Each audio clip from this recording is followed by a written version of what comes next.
Just pulled up here to the Mall of Georgia, and gonna go in here and do a little investigating, see what the retail is all about during this COVID that we're in today. Oh, hey there, cousin Bubba, good to see you. But we're gonna go in here and see what the retail looks like. So I thought we'd go in here and check out and see how COVID is affecting some of the retail establishments here inside the mall. I haven't actually been inside this mall since probably Christmas last year. So this is a new endeavor for me for a while. But yeah, it looks like I got some few stores open. Sporting goods stores open, Dick's is open.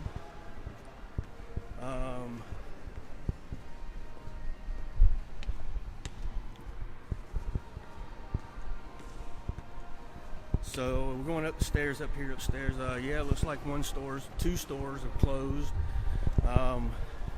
Hey Danny, what's up, man? Good to see you. Thanks for joining. Y'all make comments below if you joined. Make comments to me, and if you have any questions, I'd be happy to answer them at that time. Or if I don't get to them, I'll definitely answer them in the comments below after the broadcast.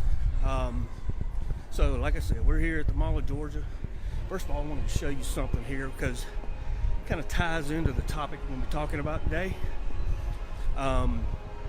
Is the Apple Store. So I'm going to show you here. This is a view of the Apple Store. As you can see, it's completely empty. There's a sign on here that says our retail stores are closed until further notice. You can go to apple.com or the App Store. So there you have it. COVID's affecting everyone in some type of way. It's affecting even one of the biggest companies in the world as we speak. So, which is really what you got to figure out in today's COVID world is how are you going to adapt to the market? So, obviously, Apple is adapting. So we're gonna continue to monitor what they're doing, and others as well. So I want to tell you a little bit about a story from my past. When I was a child at 17 years old, I like to call this story the bucket time with Al, A-L. So when I was 17 years old, I was big into hunting, fishing, and anything outdoors, and it was bow season for deer. And I went to Franklin, Georgia, to some family friend's house that had land, and he was a pulpwooder, and so he gave me permission to hunt on his property. Well, I pull up, and I'm all in a frantic because I'm trying to hurry to get into the woods. I'm trying to gather my stuff and all this. Well, I get out of the car or the truck, and Mr. Al is sitting under a tree on a bucket. And he says, well, hey, Keith, how you doing? I said, well, I'm doing fine, just trying to get in the woods. And he says, well, come over here and sit with me for a minute. I said, okay. So I go over there, and he says, sit right down here on this bucket. And I said, okay, well, I'll sit down here on this bucket. Sat there. He hadn't said a word. He didn't say anything. And I was like, what in the world's going on? Finally, after about what seemed like an eternity, he says, looks at me and says, now, don't you feel better? And I said, well, I guess. Well, why? He said, well, Keith, sometimes you just got to sit on a bucket and reflect on the day and what's going on in your world. So that got me thinking about a quote that ties into what I was just talking about, the story I was telling you about, and that is Steve Jobs, the founder of Apple, is quoted to say many things, but one of the many quotes that he has is one I want to share with you today. And he says, if today were the last day of your life, would you want to do what you are about to do today? Let me read that again. If today were the last day of your life, would you want to do what you are about to do today? So it got me thinking. It was like, wow, I haven't really thought about that in that way. And what would I do today if I knew it was my last day to live? It would probably involve family, my son, friends, and some type of outdoor activity. But I wanted to tell you a story about Joanna, who's a friend of mine that I've known for quite a while now. And I was talking to Joanna yesterday, and Joanna, because of COVID, had lost her job, and she gave me permission to tell you about this, so I'm able to do so. But she told me that she was laid off, and I asked her how her and her family were coping during this COVID time, and she said, well, it gave me an opportunity to spend more time with my family, and we really always had this dream of moving down to the beach, Navarro Beach specifically, and we started asking ourselves, why aren't we doing that? What's keeping us from doing it? Is it because of money? Is it because of fear of change? All of the unknowns, and they couldn't really come up with any answer to any of that.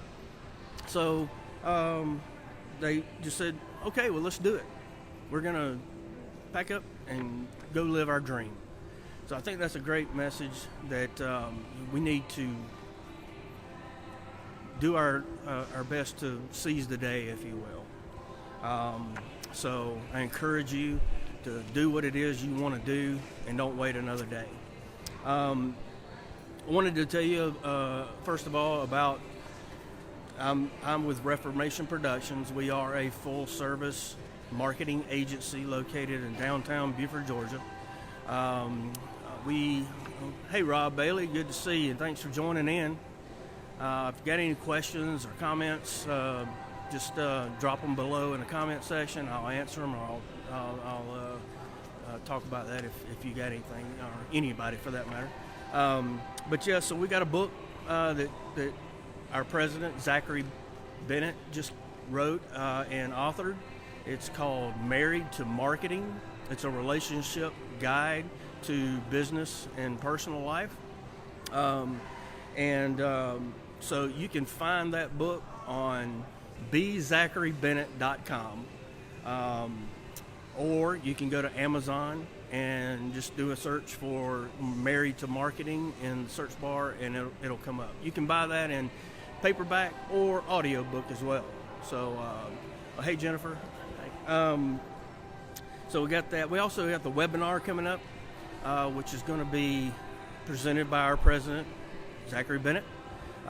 He's going to be talking about surviving Corona and how small businesses are coping during this time. So he's going to expand on that. I encourage you to register. You must register for that event and register on bzacharybennett.com. That's bzacharybennett.com. And you do have to register to be a part of the webinar, but go ahead and thanks, Jennifer. Jennifer just dropped it in the comments. If you can see, there's the link right there. So thank you, Jennifer, for doing that. And then also, since Jennifer just did that, as a perfect segue there, I just wanted to, hey, how you doing? Just wanted to plug her live that she's doing on Thursdays.